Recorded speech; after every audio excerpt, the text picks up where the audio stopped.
Olá pessoal, nós somos acadêmicos de Engenharia Elétrica, aqui do IFSC Campus Itajaí.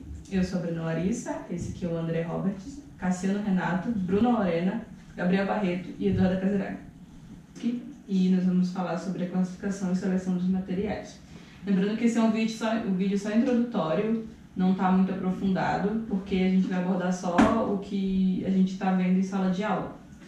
Então, primeiramente, a gente vai dar uma breve introdução falando sobre o que é a seleção dos materiais. Então, tem como intuito, através de um projeto, obter diminuição dos impactos ambientais e aumentar os benefícios sociais dentro da viabilidade econômica do empreendimento.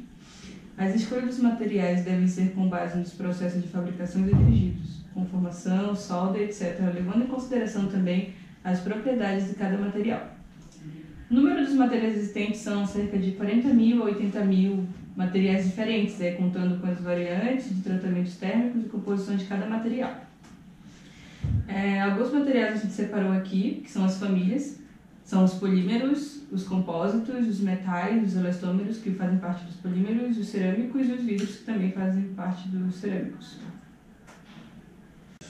Os compósitos são composições de dois ou mais materiais que não se misturam.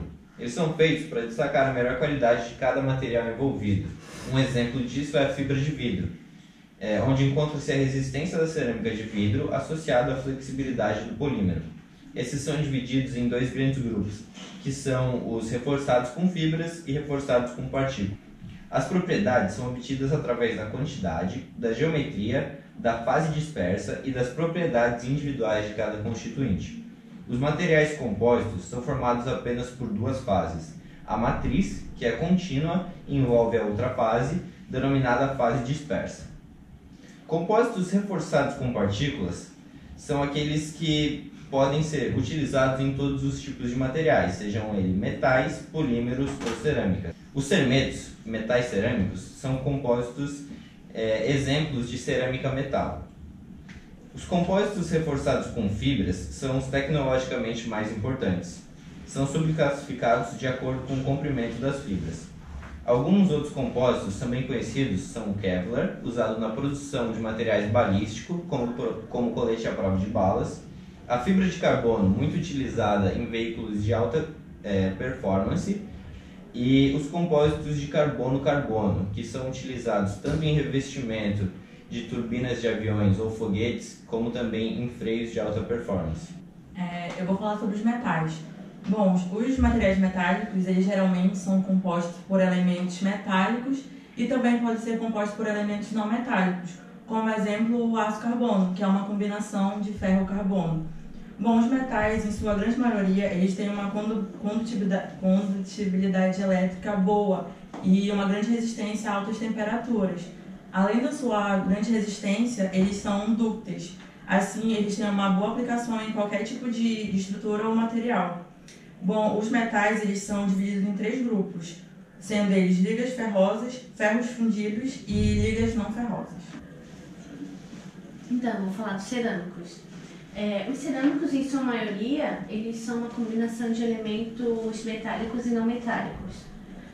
Eles são bons isolantes, o motivo é porque eles não possuem elétrons livres na ligação química e têm uma alta resistência ao calor, maior que a dos metais.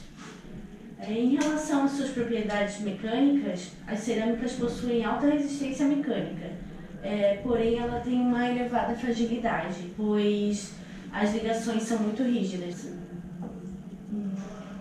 Um exemplo disso são os vidros. Os materiais que compõem são moldados a quente e depois de pronto eles ficam muito frágeis, a ponto de uma simples queda ela pode quebrar e ficar em milhões de pedaços. E alguns exemplos de cerâmicos são cimentos, porcelanas e tanto vidro, como eu falei.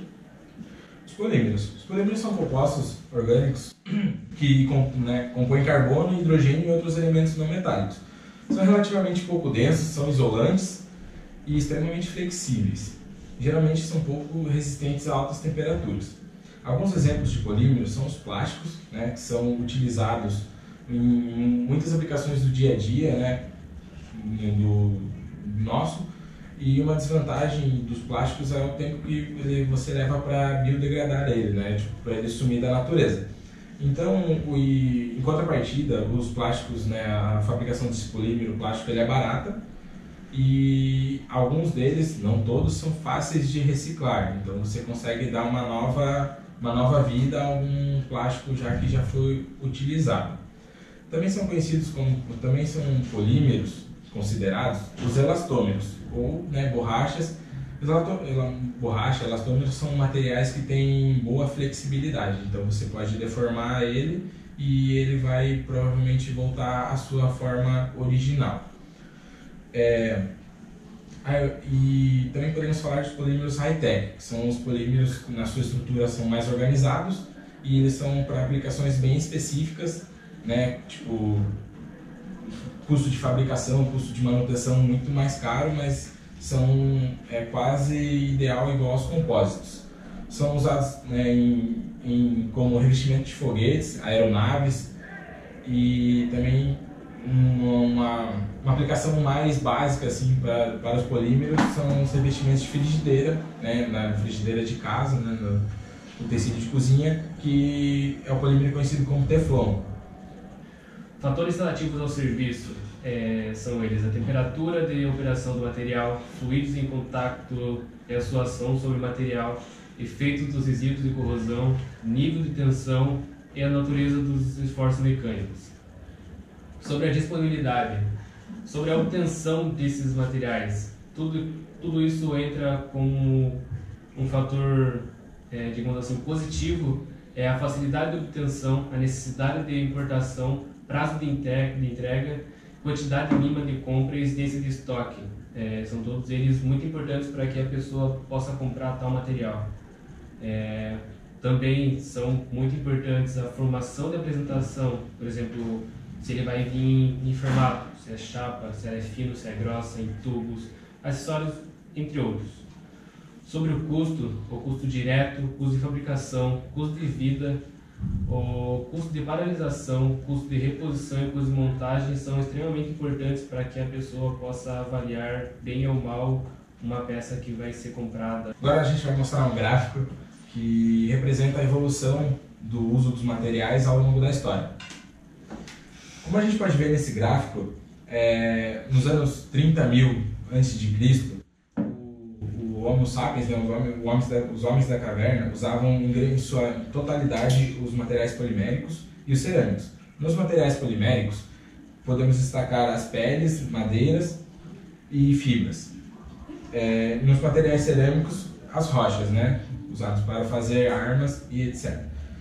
Já seguindo um pouco na evolução, entre o ano 16.000 e 15.000 a.C., o ser humano começa a usar os compósitos, utilizando como calçados e etc. E o uso ainda continua alto dos materiais poliméricos e também dos cerâmicos. No ano do nascimento de Cristo, o ser humano ele já começa a usar os metais, né, como ouro, cobre, bronze, e também tem uma pequena queda no uso de materiais poliméricos. Nessa altura da evolução já está sendo usada a borracha natural. A utilização de compósitos também já fica um pouco maior, que usados como, por exemplo, tijolos com palha de papel. Ainda continua também com uma queda, mas não muito considerável, a utilização de rocha, de cerâmicas, como o vidro, o cimento e materiais refratários, né? Entre o ano 1940 e 1960 d.C., dá-se o ápice do uso de metais, que, né, após ali a revolução, com a indústria vindo forte, após as guerras, o uso de metais se dá muito grande com ligas de aço, ligas leves, né? O titânio, o crômio, zircônio são algumas das utilizações dos metais. Em contrapartida, a utilização de materiais poliméricos, cerâmicos e compósitos tem uma queda muito relativa, muito grande, né? E daí já nos anos 2000, nós temos uma queda bem grande em relação ao uso de metais, mas em contrapartida o ser humano ele começa a usar mais os materiais poliméricos, né, os plásticos como citado anteriormente, os compósitos, que são, né, os materiais para quando você precisa de alta performance, como na utilização de carros de fibra de carbono, e também em coleção à prova de bala os chamados Kevlar, né? Também temos um grande aumento no uso de materiais cerâmicos, ainda incluindo vidro, lajotas, telhas, tudo que envolve a cerâmica. Bom, então ficamos por aqui nossa videoaula, classificação e seleção dos materiais. Pedimos que você continue assistindo no nosso canal, ainda vamos ter apresentações sobre aço carbono, ligas metálicas e mais alguns temas que vão ser muito bem abordados pelos nossos colegas. Valeu, obrigado!